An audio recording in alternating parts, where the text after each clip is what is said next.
Bones! Anem a mirar com es fa un punt a dintre del sistema del Mobile History Map en el primer dels escenaris, que és el que en principi té una dinàmica més senzilla. Doncs entrem al web del Mobile History Map i accedim. Llavors, alum 1 ESO, entraré com el primer, per exemple. Llavors, ara ja estem dintre del sistema, tenim la nostra zona d'usuari o tancar la sessió, però venim aquí als escenaris, anem al cercador, aquí que diu els meus escenaris, apareix el número 12, no és que en tinguem 12, no, en tenim 2, passa que apareixen 10 més. I tenim els dos primers, el d'evolució històrica de Peralada i el Descobreix Peralada. El primer dels escenaris és Descobreix Peralada, el segon és el d'evolució històrica. Per tant, el primer escenari, Descobreix Peralada.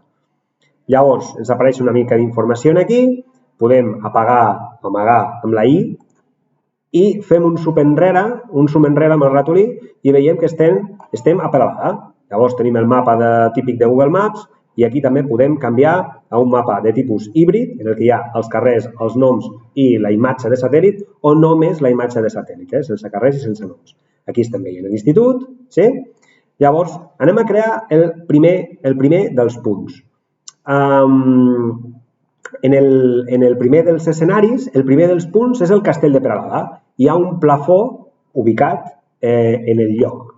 Llavors, si fem això, podrem veure quina és la imatge del plafó que tenim, o del tòtem. És aquesta. Segur que els que sou de Peralada sabeu que n'hi ha d'aquests. Els que no sou de Peralada potser no ho heu vist mai. Doncs ara és el moment de fixar-vos, perquè gairebé tots els punts del primer escenari té un plafó d'aquests en el que hi ha informació que podem utilitzar, devem utilitzar. Però en aquesta fotografia no es llegeix res, per tant hem d'anar al lloc i hem de mirar què és el que hi posa. Molt bé, doncs on està situat això? Bé, doncs si venim aquí, a davant del castell, quan fem la sortida ja ho veureu, està ubicat més o menys en aquesta zona d'aquí, en el que és l'entrada del castell, més o menys.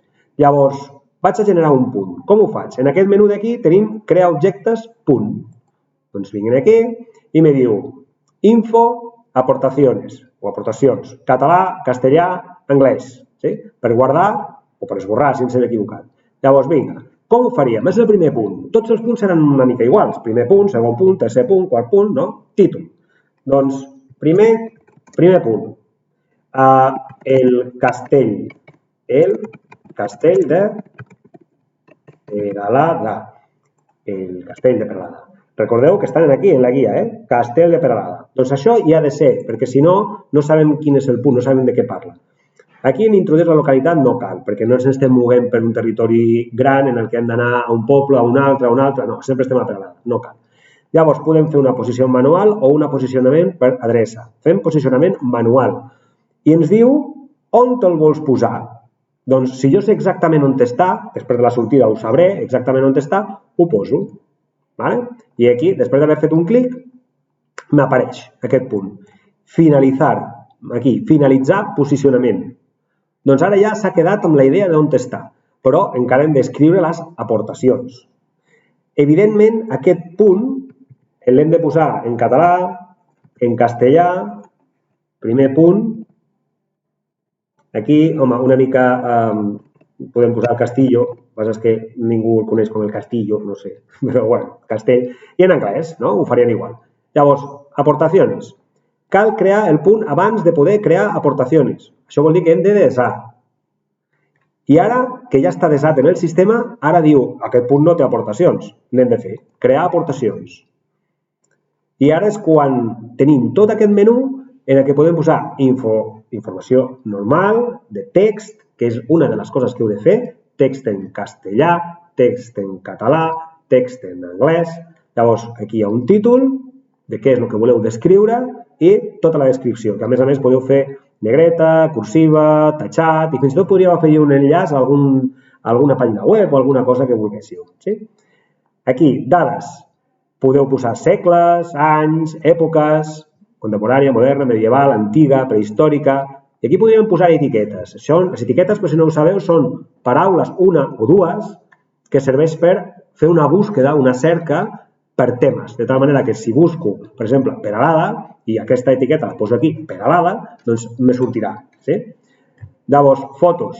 Com que haurem de fer fotos, com a mínim una, d'aquell lloc, si no més d'una, doncs aquí les afegirem. Fixeu-vos que posa mida màxima 4 megas. Com que també haurem de fer vídeo del lloc, doncs hem de tenir el vídeo enregistrat en l'ordinador. I ja veurem que aquí diu URL de vídeo, l'enllaç de vídeo de YouTube ha de ser que apareixi, o sigui, l'hem de pujar a YouTube. Ja ho farem, això. Llavors, àudio, com que haurem de llegir els nostres textos en català, en castellà i en anglès, doncs aquí hi posarem l'àudio de cadascun d'ells. Després, si tinguéssim un enllaç extern perquè hi ha alguna pàgina que ens dona informació i la podem afegir. I aquí de 3D això no ho farem. Això és un programa de disseny assistit en el que pots crear tot un món o un objecte en 3D. Ara no és l'objecte, per tant, no passa res. Un cop ho tinguem fet, això, introduïdes totes aquestes dades, que són les que hem de treballar per cada punt, anem desant, no cal tenir-les totes, sinó vas desant, vas posant textos, deses. Ara, clar, no tinc res aquí posat, no? Mira, Castell de Peralada. Deso. I ja tindria el meu primer punt, sí?